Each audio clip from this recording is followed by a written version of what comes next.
Hi guys, welcome back to my kitchen. So after a whole year of practicing, I finally know how to make kala. Like a year ago, somebody asked me to make this on my channel, and I was so embarrassed to tell them that I don't know how to make it because it's so simple and so easy and so fast. Like, I was just so embarrassed. So I just took I don't know why it took me a year, but I believe it was because of the yeast, because I just found out like a couple of weeks ago that yeast can die depending on the temperature of the water or the milk.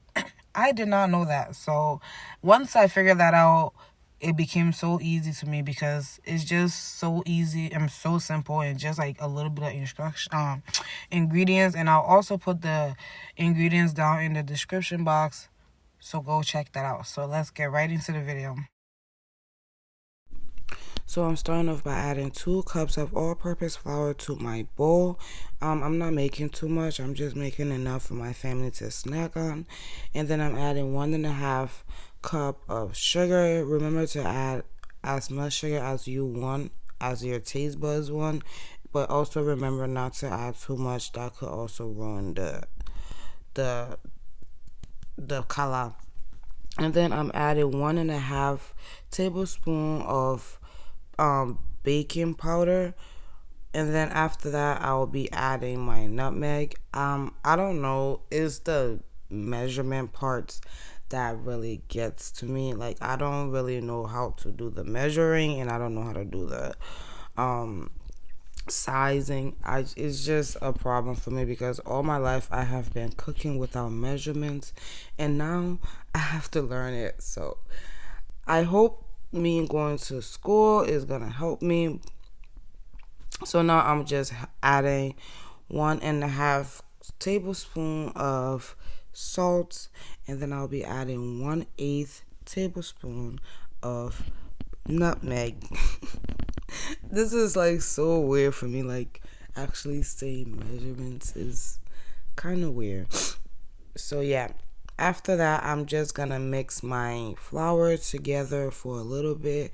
And I don't know about you guys, but I like to taste everything that I make.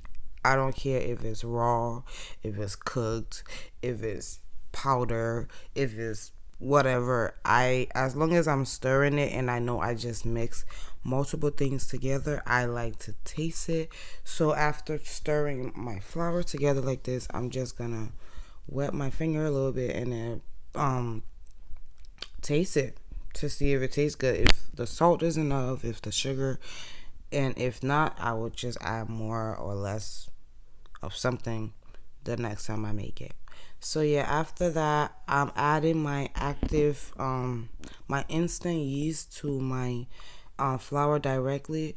If you were using active yeast, you will need to add it to your milk or your water and then allow that to sit for like 5 minutes. But the instant yeast, you don't really have to do that because it just works instantly. So yeah, I added. I am so sorry for my voice being this deep. I am not feeling well. I have the cold and it's really bugging me right now.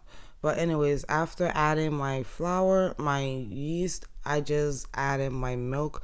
You do not want your milk to be too hot. Remember what I said about the yeast dying.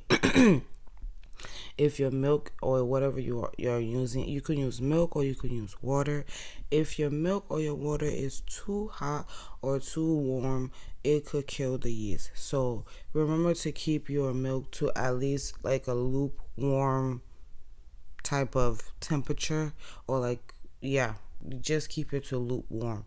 You don't want it to be burning, you don't want it to be like steamy. Just let it be like a little bit warm, and then you add it to your mixture, and you will get exactly what you're looking for. But I did not know this for like the longest, so I used to like heat up my milk or water, and it used to like kill the yeast, and I didn't know that until like I continued watching like YouTube videos, and then they explained to me like, oh, the temperature of the water could kill the yeast. So I'm telling you guys now, keep the temperature of your milk or your water to a lukewarm type of temperature. So yeah, I just put my milk in the microwave for like 30 seconds and then stir it up a little bit. So this is the consistency you want. You don't want the I don't. This is not a dough, but you don't want the kala to be running or too watery or too thick. You want it to be just like this.